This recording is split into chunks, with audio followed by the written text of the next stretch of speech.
Hi, I'm Jonathan, and today on Hanging Out with the Guides, we have me, Jonathan R. Wachtel. I am an international inspirational life guide speaker, Amazon best-selling author, and personality expert specializing in the Enneagram and Myers-Briggs personality type systems.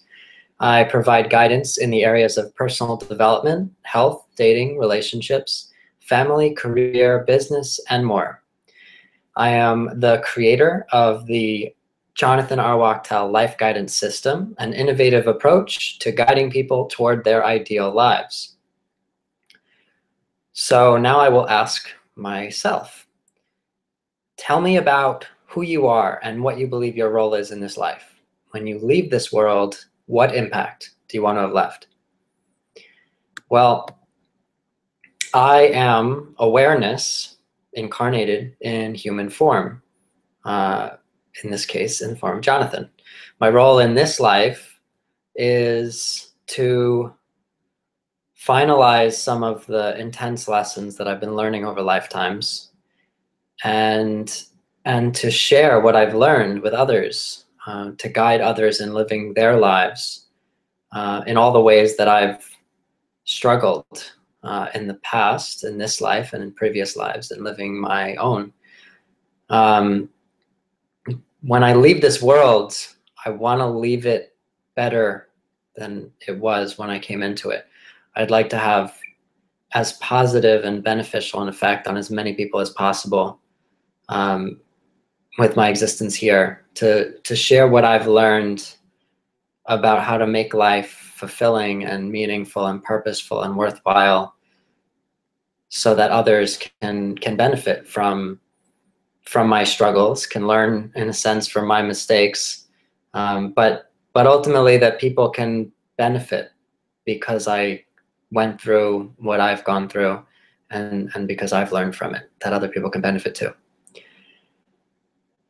How did you get to where you are today? Tell me some of the key parts of your story that might allow people wherever they are in their own paths to relate to you and the path you traveled to where you are now. Well, if we begin at the beginning of this life, which sort of ties into before as well, life didn't seem worth living, and I needed to figure out how it was. My experience was bad enough that I was seeing that other people were still existing, and I questioned how that could be so. And I realized that people couldn't possibly be experiencing life the way I was all the time, that it couldn't be that everyone was, because then no one would hang around here very long. So I decided there had to be a better way. There had to be something that made life worthwhile. At first, I thought that it was simply that there was some purpose to be found, that the suffering had a purpose. And then eventually it turned into, I guess, realizing that life could be better and really trying to make it that way. So really, I was just constantly on this mission to understand everything, but ultimately with the aim of I was trying to find God and figure out why God would have created the world and what the purpose of the world was. But in the end, it was really all so that I could figure out why I was here, and why we were here, what the purpose of life was, what the purpose of my life was, so that I could fulfill it, so that I wasn't just here for no reason, that it wasn't that I was going through what I was going through internally, that I was experiencing what I was experiencing for no reason, that there had to be a reason so that I could have a reason to do it. And persist. I felt very separate and different from everyone and everything, and didn't see how I belonged here. And then saw what the similarities were and wasn't so happy with them. But at the time, obviously. Then when I was in college, I took a course called Buddhist Science of Mind, where the professor viewed practicing mindfulness meditation 10 minutes of every class as stepping into the laboratory and experiencing what the Buddha was talking about. And so I was meditating every morning and every night, and every Thursday I was reminded why I was doing that, that it actually could potentially be a path toward freedom from suffering, as the Buddha put it, relief from suffering. And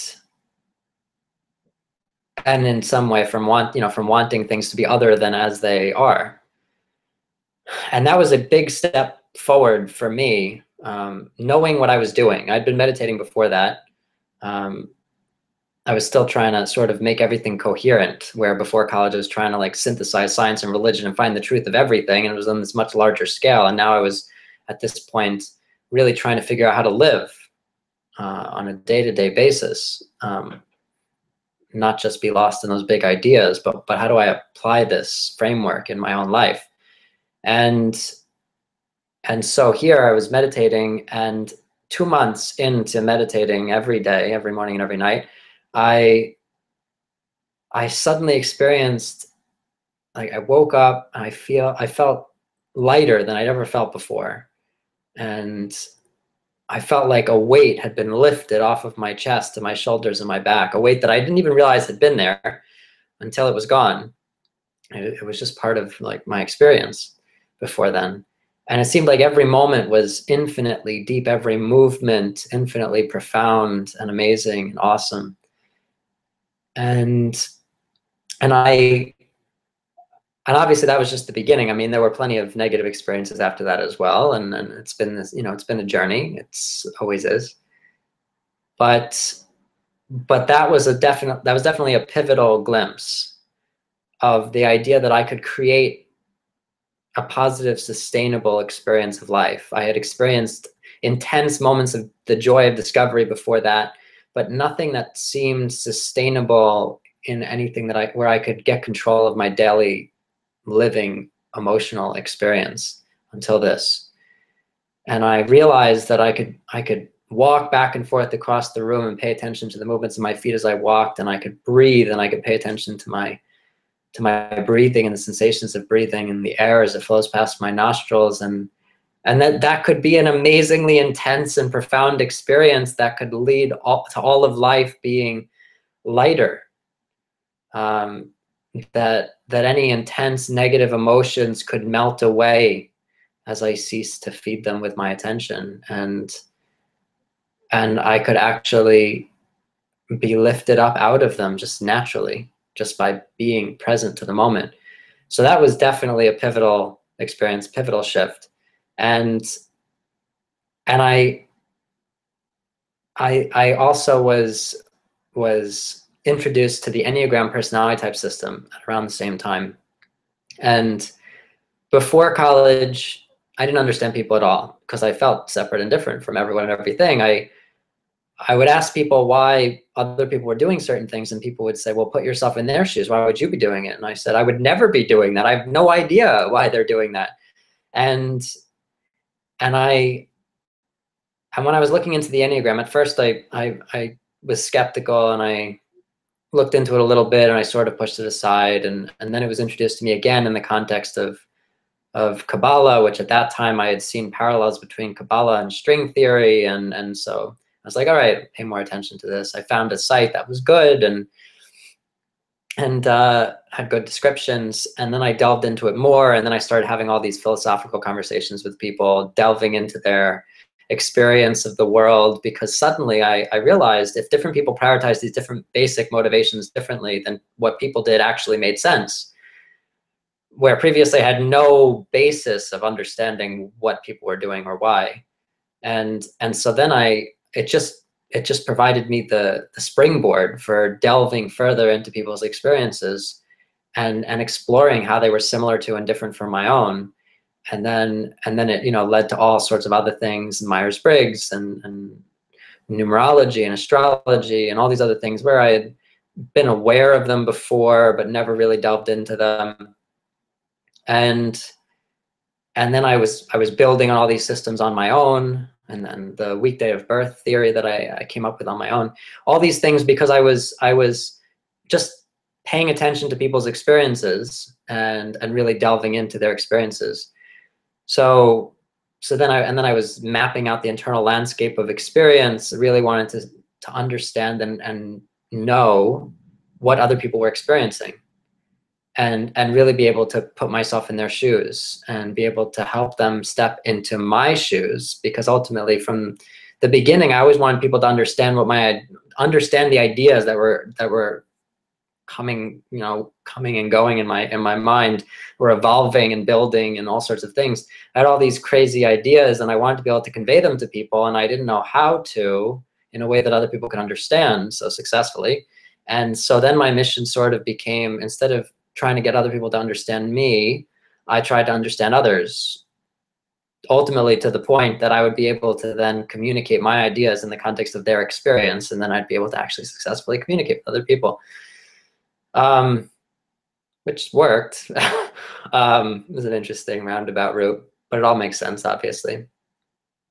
But yeah, that's some of the key points. And then there were pivotal relationships and so forth, where I could see myself mirrored back at me, to the point that it was very obvious. I was seeing myself mirrored back at me, that I was seeing dynamics with my parents reflected back at me, and was understanding more of how things worked, and realizing that that was all within us and that it came from us in the first place. And so yeah, pivotal intense experiences are a big part of getting me to where I am today. So what are some of the most important lessons you've learned on your journey, and who have been some of your greatest teachers? Well, here we've sort of tied into this pretty well. So one of the most important lessons I've learned is that I'm actually in control of my experience. Things don't just happen to me as I believed they did growing up. I believed the world was beyond me. At the beginning, it seemed like adults were like godlike, that they understood things that I didn't, and that people had things that I didn't. People had knowledge that I didn't, understanding that I didn't, that other people could live in the world in a way that I couldn't. And that things just happened to me and I didn't have any control over them. And I've realized that I actually have control over everything. And it's been a long process of getting to this realization. First, recognizing that I had control over my reaction to things, and then realizing that if I can control my reaction to things, then I can actually control what comes about. As I react differently, or respond differently, it actually leads to different responses from the world, from other people. So in reality, ultimately, I can actually control everything, and I realize that I'm actually responsible for everything I experience, where previously it was very easy to sort of blame others and then blame myself. And then I realized that there's no one to blame. But if I take responsibility for my experience, I realize that I'm responsible, then I can actually change it. And that was definitely one of the most important lessons, that I can change my experience. I'm in control of my experience, that it's all coming from me and I can change it. There's nothing that's beyond me. There's no one who's more capable than I am. There's no one who knows more than I do in any particular objective sense, that it's impossible for me to get there. If anyone can do it and I want it enough, then I can do it. And I believe that's true of everyone. And it's sort of something that I felt all along, on some level, but obviously at the beginning didn't really fully believe. But nothing is inaccessible to me. Nothing is impossible. If we can, as Napoleon Hill said, whatever the mind can conceive and believe, it can achieve. I've realized that's true. I didn't have any conception of that being true before. It felt like the world was beyond me, outside me, separate from me. And at the same time, I mean, it was crazier than that, because growing up, I felt in a lot of ways like everyone and everything was a dream in my mind, but I wasn't real. I didn't exist. So everyone and everything was just an illusion, just a dream. in my mind, but I didn't exist. Obviously, that made everything feel pretty pointless and purposeless and meaningless and insignificant. And it seemed like I couldn't have any effect on anything. And at the same time, I felt like any effect I might have would be terribly negative, and I was terrified of having an effect, which all seems weird and paradoxical. Um, but I've realized that I can actually have a positive effect on the world, and in fact that I can have an effect on the world, which is pretty significant. And that in reality, I'm determining everything that I experience around me. And so there's no reason to dismiss the world as a dream or myself as not existing, because this is where we are. This is where I am. This is what existence is. And I exist as far as existence is concerned. And so does everyone and everything else as far as existence is concerned. And anyone and anything in my experience is there because I've chosen to allow them to come into my experience. And this is where we tie into another lesson, that I've brought people into my experience and other things into my experience based on how I've treated myself. And that has been pivotal. That has been a major lesson, that the way I treat myself sets the example for the way I'm inclined to treat others, and the way others are inclined to treat me, and that's true of everyone. And so ultimately, if I treat myself differently, then people treat me differently, and life treats me differently. My body, the world around me, it all supports me in feeling what I'm already feeling, whatever I'm focusing on. And so it's up to me simply to focus on where I want to go, and thereby treat myself well, give myself positive attention, listen to my internal guidance on the way there, and everything's good. And it's only when I'm looking in the direction I don't want to go and not listening to myself, not listening to my internal guidance, that things aren't good. And this is where we tie into another lesson. One of the most important lessons: our thoughts, feelings, and instincts are not random, and they're not meaningless. All the stuff going on in here is meaningful, purposeful messages to us for us to listen to and respond to. Our internal GPS is telling us how we're treating it. Our partner in creation is telling us how we're treating it. And ultimately, if we listen and we respond appropriately, if someone said something to you, then it would make sense to listen and respond. And they would feel sort of ignored if you don't, if you simply don't even acknowledge them. And yet that's what we often do with ourselves when we don't realize that our thoughts, feelings, and instincts are talking to us.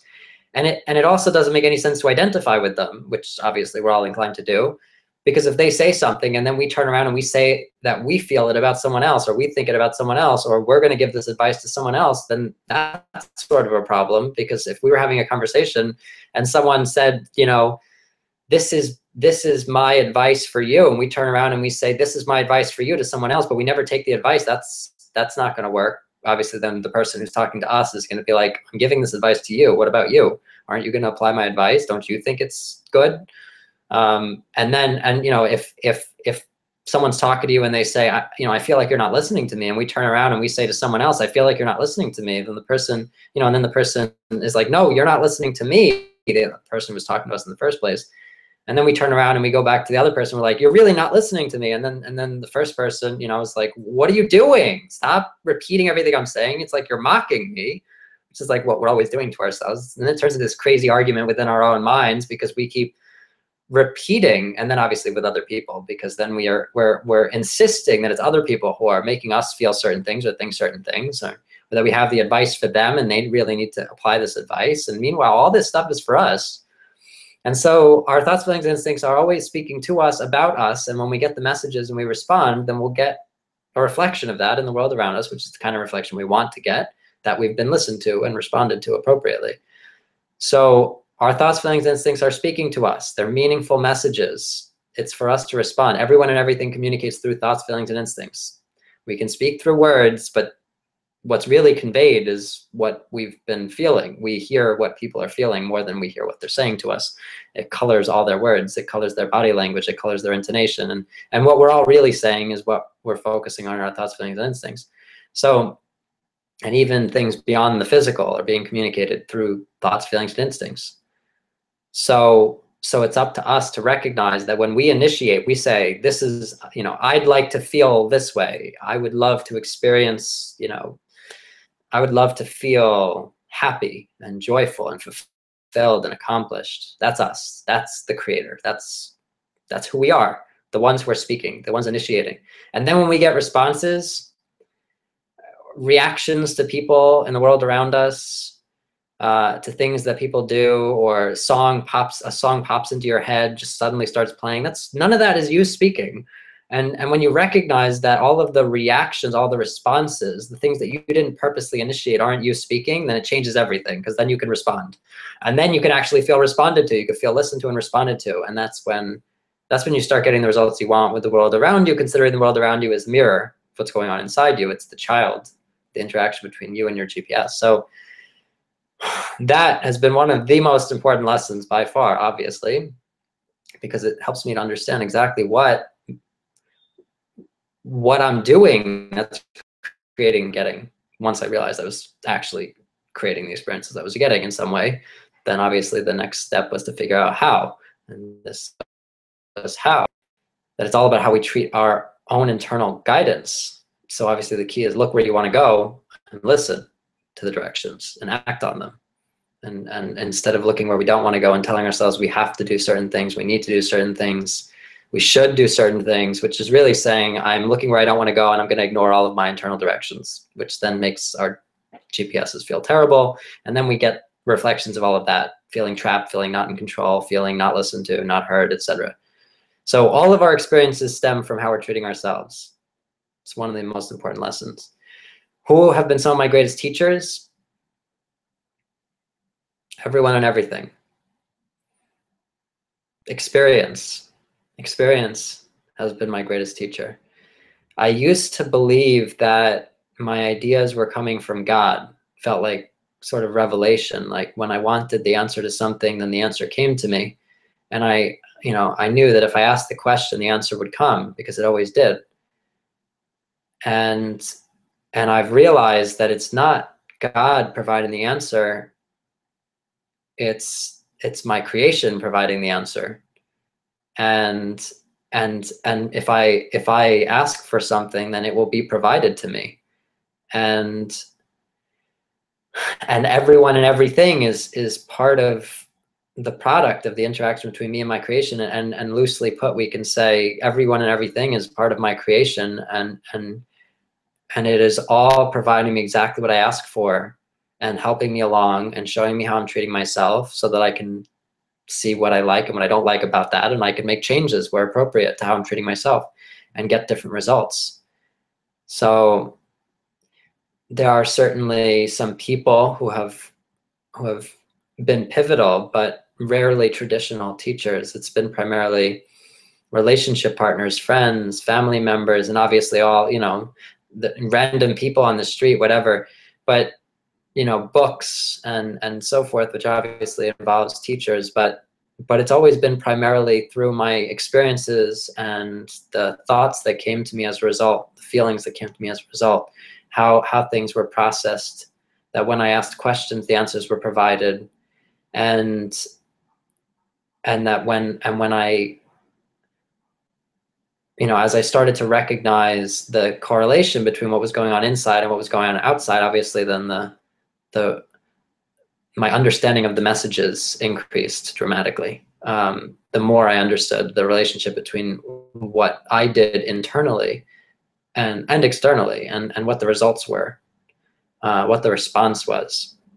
So ultimately, obviously, there have been intense negative experiences, there have been intense positive experiences. They've all been fantastic teachers.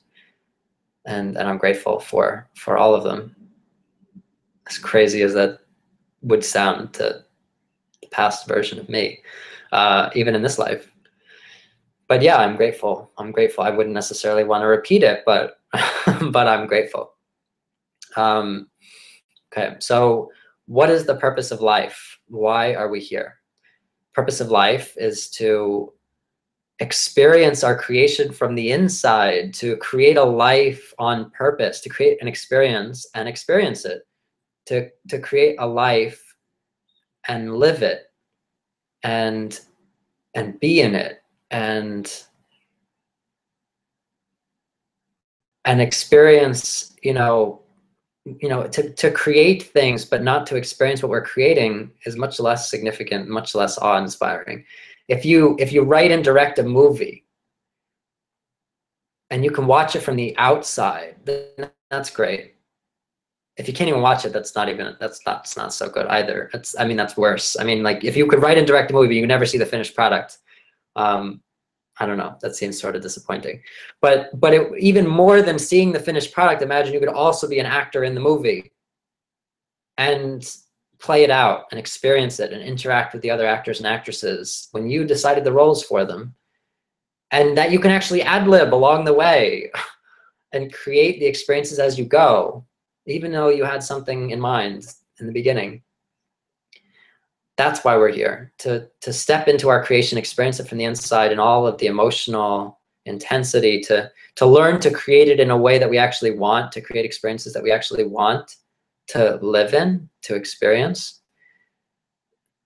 That we can learn to create an experience that is desirable, that is fulfilling, that we could give ourselves a purpose, give our creation a purpose, and experience the purpose, and fulfill the purpose, and experience the fulfillment of the purpose. That's why we're here. And then obviously to share our lessons along the way so that we can help other people in doing this, so we can provide the guidance, but ultimately even just by setting the example, that we can live creating the experience we want to create and demonstrate that to others, which is really coming back to ourselves, because ultimately everyone's a reflection of us. I mean, for me, everyone's a reflection of me. For you, everyone's a reflection of you. So then the purpose of your life is really just create the experience you want with yourself, and everyone and everything will come in and play the roles, and you can experience what you actually want to experience here. And it can be amazing and awe-inspiring that you get to experience your creation from the inside. Tell me about God. Who or what is God, and what is our relation to such a source or being, or however you think of this? We are God. You are God. I am God. The highest part of us is God. And we're evolving toward greater awareness of that reality, toward greater awareness of higher and higher parts of ourselves, to the point that we recognize that we are the creator and source of our experience and of everything that is, because all that is experience in some form. If the only way anything can be experienced is through experience, then all there is really experience. What meaning does the physical world have except through our experience of it? But ultimately, we are the creators of everything that we experience. We are God. And we're all just projections of God in this world. And so, you know, God, who is limitless and dimensionless, who created time and space, created dimensions, we are just projections of that God, that creator, that source, in the time and space dimensional world that we've created, where there can be separateness, that there can be here and there, that I can be here and you can be there, that there can be now and then, that, you know, I could be now and you could be then. Outside of the time and space that we created, there is no separation between you and me and everything. There is just oneness, unity, source, God. And we are not separate from that, because we created the dimensions that allow for what appears to be separateness. But the reality is unity, where there is only oneness. There is only the source of all that is, and so that is us. And ultimately, we created our GPS, partner in creation, to help guide us through creating the world and creating an experience and navigating the world that we've created. And ultimately, the world is the product of the interaction between us and our GPS partner in creation. The relationship between us And the source of our responsive thoughts, feelings, and instincts, which is really our GPS, our partner in creation, or we could just sort of loosely say the relationship between us and our thoughts, feelings, and instincts produces the world. It is how we treat our own internal messages that determine what we experience in the physical world, whether we listen to them and respond appropriately, or whether we you know, ignore them or dismiss them or tune them out. So yeah, you and I are God. We are God. We are all God. And it's up to us to recognize that, you know, obviously early on, we believe that we're our creation. We believe we're the ones looking for fulfillment, looking for attention, looking outward for things, to other people, to relationship partners, to experts, to family members. We look outward for things, but that isn't us. That's us identifying with our GPS, which is really looking to us for the attention, for the love, for the respect, for the fulfillment, for the connection, for the belonging, for the preservation, for the food and energy and so forth. You know, obviously food being symbolic for energy, for the money, symbolic of payment, paying ourselves attention, feeding ourselves attention. And ultimately, we are the source of all of that. We are that God that we've been looking to, or the source that we've been looking through everyone to. When we think we're looking to people, we're really looking to ourselves. It's our GPS looking to us. It's not us looking to someone else. And when we identify with our GPS and we're looking to other people, then we can never get the fulfillment that we seek. And when we're praying upward to a God outside us, then we can never get the fulfillment that we seek. But when we recognize that all we need to do is focus on the experience that we want to have, and our creation will accommodate us, and everyone and everything will come to support us in experiencing what we're focusing on, when we're imagining the emotional experience that we want to have, then physical realities will come in to support that. We are the God in that picture. We are God creating the experience, and the world and our creation and the world are helping us accommodate that, are guiding us toward that, are bringing the right people in for that. And from some perspective, there's only me, there's only, you know, God experiencing, you know, interacting with my GPS, giving rise to the world that is the child, the product of that interaction. And from some perspective, obviously, then you are part of my creation. But from your perspective, you are God, and I am a messenger for you. I am a messenger of your, you know, part of the, well, sort of the child, that I'm the child of the interaction between you and your GPS. And whatever you're experiencing right now and watching me, any messages that you're receiving, that's really your GPS communicating that to you, reflected in the world outside you, because it's things that you might not have heard directly inside you, or that you have heard but maybe haven't fully listened to, or that you have heard but need reaffirmed. And ultimately, this is you speaking. But at the same time, anything that you say to me would be me speaking to me. And anything I'm saying right now is for me also, even if it's for you. So it's the beauty of the interconnection of everything, when there is only one being in existence, and that is all there is. Of course, it's going to work and be beautifully coordinated. There is only oneness. Everything is perfectly in accordance with that. How does the universe work? What are the most fundamental rules or laws by which everything in the world operates?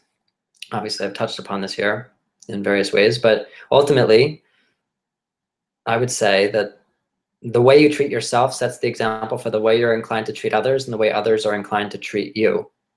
And when you focus on where you want to go, like riding a bike, looking where you want to go is how you're going to get there. If you look at the pole that you don't want to crash into, then you will either crash into the pole, or you will be spending your entire time trying to avoid crashing into the pole, and, you know, forcing the wheel a different direction than you're looking, without actually looking where you're going, which isn't going to go so well either necessarily. And so the key is just look where you want to go, because then you'll be looking where you're going, and you'll be able to make sure that where you go is where you want to be going, and that you can see what's coming and be prepared for it and be ready. And you'll actually be creating it because you're looking where you want to go. So then you're going to naturally go there. So if you look off to the open field to the left, say, instead of the pole, then then you will go naturally to the open field without any extra effort or exertion, that it will be effortless and easy to go where you want to go.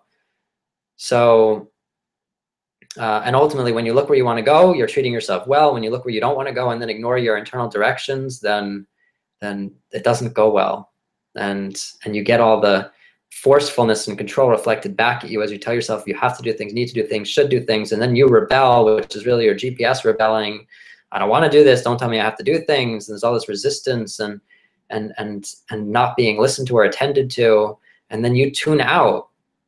And alternatively, you could just look where you want to go, listen to your directions, have your GPS be like, this is great, I'll be glad to guide you there. Thanks for listening to me. I appreciate that you're appreciating me. And then you tune in, and everywhere you are, you're fully there, instead of everywhere you are feeling like I should really be somewhere else. I should really be doing something else, or I'd really rather be doing something else. Instead, wherever you are, that's where you want to be. So the key is treat yourself the way you want to be treated by looking where you want to go. Focus on the emotional experiences that you want to have. Don't try to fix or change anything, because going into the negative to try to get out of it never ever works. You will have to be constantly on top of everything. If you're looking at where you don't want to go, you have to be constantly on top of everything to try to avoid going there. And as soon as you let down your guard, you're going to go there. As soon as you let down your guard, you're crashing into the pole. As soon as you forget that you're trying to avoid the pole, you're crashing into the pole. The key is just look at the open field. Then you will naturally go there. It's easy. So look where you want to go. You know, there's no need to try to fix things or change things.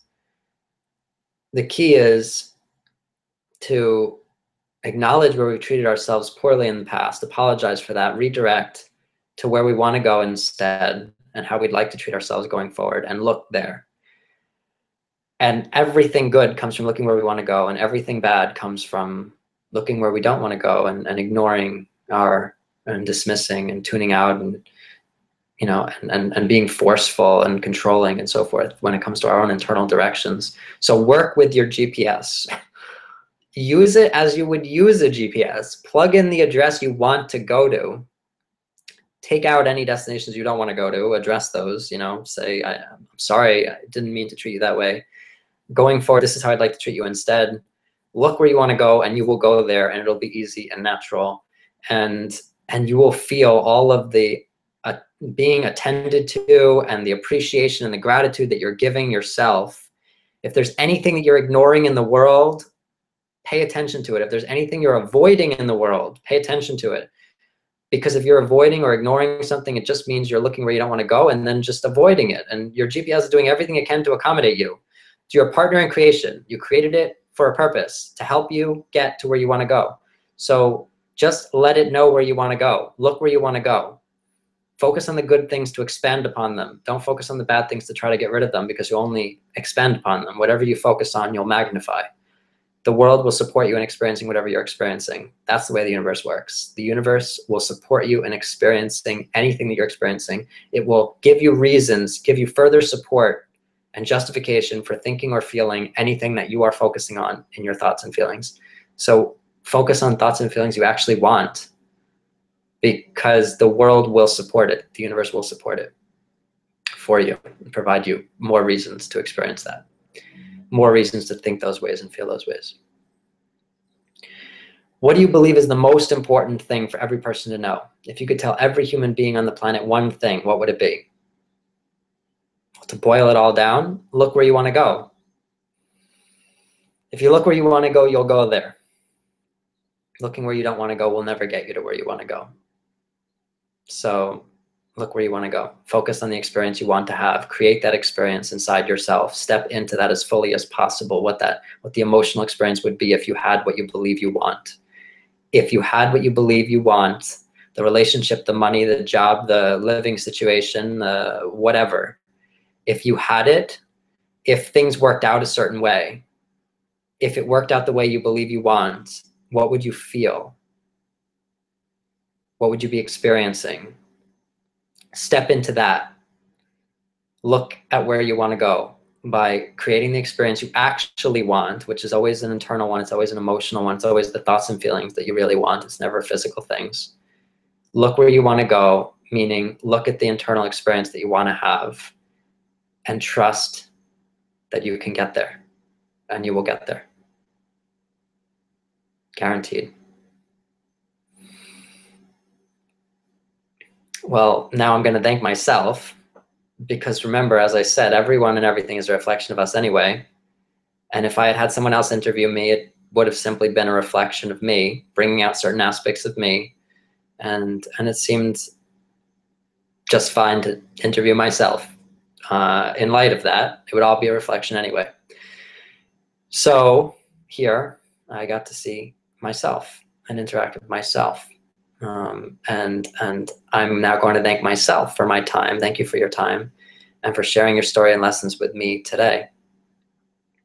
This actually was really good, and I appreciate being able to have shared this with myself, and then obviously also to share it with you, and be able to talk all this out and be here. Thank you. Thank you so much for watching and for listening. Have a great day.